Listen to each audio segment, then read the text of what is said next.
सब लोग जानते हैं चाचा जी पलट गए, लेकिन पलट गए तो जहां भी रहे सुखी रहे।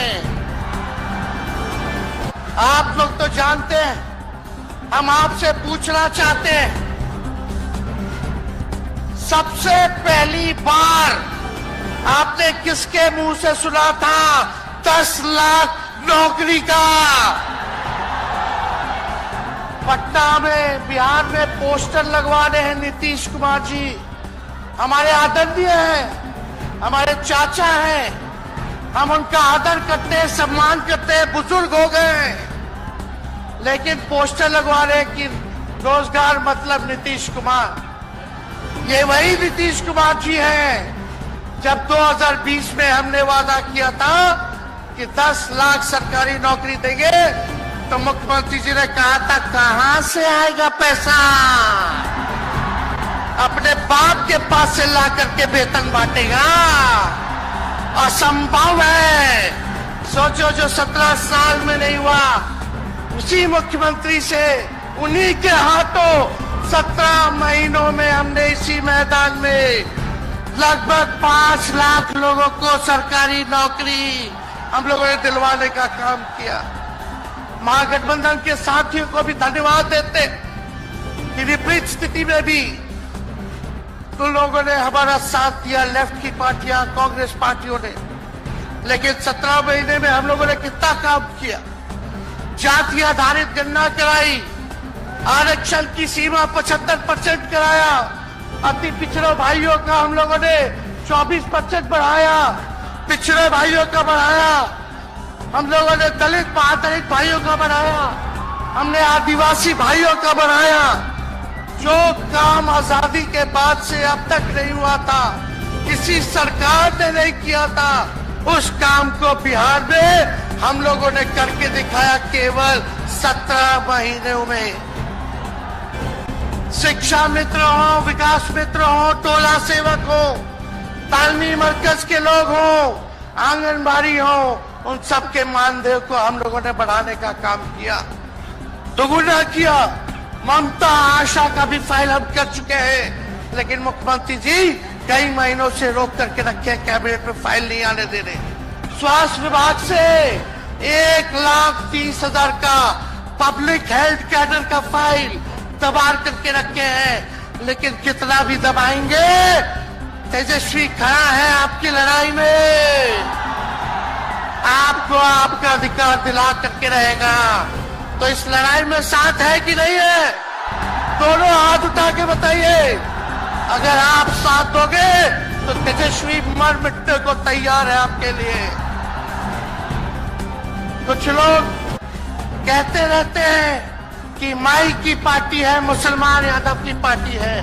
हम कहना चाहते हैं माई के साथ साथ बाप की भी पार्टी है। ये माई बाप की पार्टी है। बी से बहुजन, ए से अगड़ा, दूसरे ए से आधी आबादी महिला, और बी से पुअर यानी बाप, यानी माई बाप, ए टू जेड की पार्टी है ये। और माई बाप हमारी जनता है, आप ही हमारी ताकत है, आप ही हमारी प्रेरणा है। आप सब लोगों का आशीर्वाद हमेशा आप लोगों का मिलता रहा है, उसी ताकत के बदौलत आगे की लड़ाई हम लोग लड़ रहे हैं। तो आप लोगों का साथ है ना? विश्वास दिलाते हैं आप लोग। और आरजेडी का मतलब, मोदी जी कुछ भी कहते रहे, लेकिन आरजेडी का मतलब है आर से राइट्स यानी अधिकार, जे से जॉब मतलब नौकरियां, और टी से डेवलपमेंट मतलब विकास, यानी अधिकार, नौकरियां, विकास, राइट्स, जॉब, डेवलपमेंट। ये है आरजेडी का मतलब।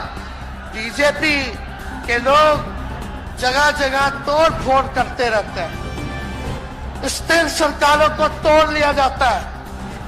अरे कुछ विधायक इधर से उधर कर दे, कोई फर्क नहीं पड़ने वाला है, लेकिन जनता को कहां से खरीदेंगे? जनता जवाब देगी। जवाब दीजिएगा ना। कुछ लोग डर के कारण, कुछ लोग लालच के कारण घुटने टेकते हैं मोदी जी के आगे, भाजपा के आगे, लेकिन मुझे गर्व है अपने पिता पर।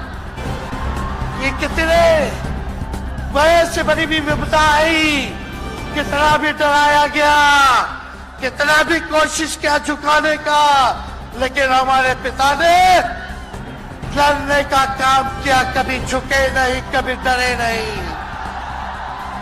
और हम विश्वास दिलाते हैं जब लालू जी नहीं डरे तो उनका बेटा डरेगा। लड़ेंगे आखिरी सांस तक। ये विचारधारा की लड़ाई है और आप सब लोगों को साथ आना होगा। भाजपा के लोग केवल बकवास बोलते हैं, झूठ बोलते हैं, बोलते परिवारवादी लोग हैं, परिवारवादी लोग हैं। अरे पीछे सम्राट चौधरी बैठे हुए, रामविलास पासवान जी के भाई बैठे हुए हैं, पारस जी, कई नेता बीजेपी में परिवारवाद के लोग हैं, तो वहां इनको परिवारवाद नजर नहीं आता है। मांझी जी का बेटा को मंत्री बना दिए, वो परिवारवाद नहीं है। तो इसलिए ज्यादा कुछ इन लोगों पे हम नहीं कहेंगे, लेकिन माननीय नीतीश कुमार जी यू टर्न जो लिए हैं, समझिए कि अब हमको लगता है कि राज्य सरकार को इंश्योरेंस और बीमा करा लेना चाहिए। अब मोदी जी कल कह रहे थे मोदी की बड़ी मजबूत गारंटी है, मोदी की गारंटी, मोदी की गारंटी। अरे मोदी जी जरा हमारे चाचा का गारंटी लेकर दिखाओ। क्या हमारे चाचा का गारंटी ले सकता है कोई? अरे बताओ, कोई ले सकता है क्या?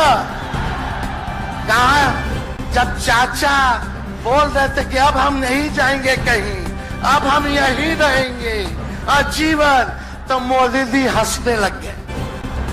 क्यों हंस रहे थे भाई? मोदी जी क्यों हंस रहे थे? और हमारे चाचा को बार बार ये क्यों बोलना पड़ता है कि हम जो है अब कहीं नहीं जाएंगे, मर जाएंगे, मिट जाएंगे, मिट्टी में मिल जाएंगे, लेकिन अब हम कहीं नहीं जाएंगे। एक बार गाना सुने हैं आप लोग, ऋतिक रोशन का फिल्म का गाना है, इधर चला मैं उधर चला, इधर चला मैं उधर चला, जाने कहां मैं किधर चला, अरे अरे फिसल गया। अरे चाचा जी, चलिए आप बुजुर्ग हैं, आपको यहीं से हाथ जोड़ करके प्रणाम। लेकिन एक बात तय है, जदयू 2024 में खत्म हो जाएगी, ये मेरा कहना है। बताओ सच्ची बात है कि नहीं? जदयू का कोई भविष्य है क्या? कोई भविष्य नहीं है। आप इधर चलिए उधर चलिए, अब आपका कुछ बचबे नहीं करेगा तो आप फिसल जाओगे, कहीं के नहीं रहोगे।